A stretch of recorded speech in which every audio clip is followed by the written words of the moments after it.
اور پاکستان اور مسلمان یہ ایک ٹرمینالوجی کے مختلف حصے ہیں، یہ مختلف رخ ہیں۔ اسلام جب مدینہ سے اس کی ریاست قائم ہوئی تو وہ چاروں طرف پیننسولا جو ہے نا، عرب پیننسولا، جزیرہ نمائے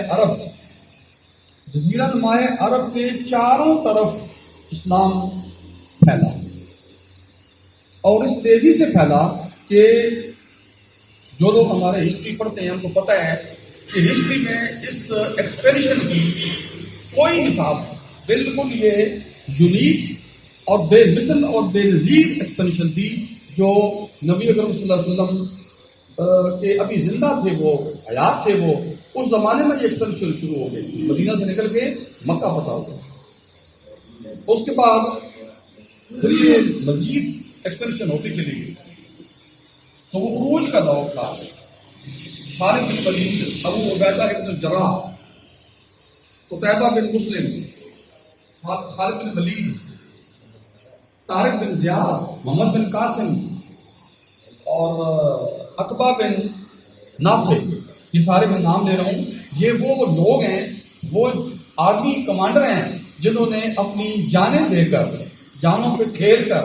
لاکھوں ہزاروں مسلمان شہید ہوئے، لیکن انہوں نے اپنی اس یعنی کہ اسلام کو لے کے وہ کہاں تک گئے۔ یہ جو شعر ہے نا علامہ اقبال کا کہ دشت تو دشت ہیں دریا میں چھوڑے ہم نے،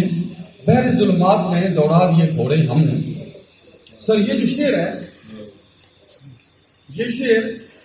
یہ ہسٹری پڑھیں اس کا لکھا ہوا ہے کہ جب عقبہ بن نافع ایک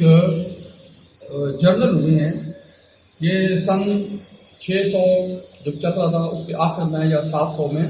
تو ابھی اسپین فتح نہیں ہوا تھا، لوگ جا رہے تھے افریقہ، نارتھ افریقہ کی کمپین چل رہی تھی، تو وہ جو آرمی نارتھ افریقہ کو فتح کرنے کے لیے ریکروٹڈ تھی، یہ اس کے کمانڈر تھے۔ مراکش آپ نے دیکھا ہوگا نقشہ، تو نارتھ افریقہ شروع ہوتا ہے مصر سے اور اینڈ ہوتا ہے جا کے مراکش پہ، تو مراکش سے آگے پھر یہ اٹلانٹک اوشن شروع ہوتا ہے۔ اٹلانٹک اوشن پھر 4000 کلومیٹر تقریباً کور کریں گے تو پھر امریکہ